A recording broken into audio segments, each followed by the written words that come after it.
আল্লাহ পাক বলে, জগতের মানুষ রে, ওই কঠিন কিয়ামতের দিনের ভয়াবহতা সম্বন্ধে তুমি শুনো।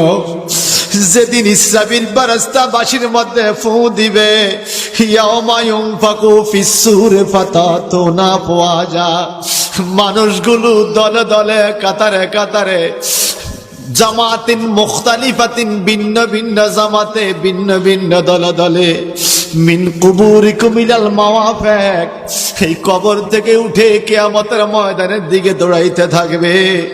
আল্লাহ বলেন, ওয়া ফুতিহাতিস সামাউ ফাকানাত আবওয়াবা, এত জোরে চিৎকার হবে, এত জোরে সিংহায় ফু দিবে আল্লাহর ফেরেশতা ইসরাফিল আলাইহিস সালাম, আসমানগুলো ফাটল ধরবে, আসমান দরজা হয়ে যাবে, ভেঙ্গে ছুড়ে যাবে।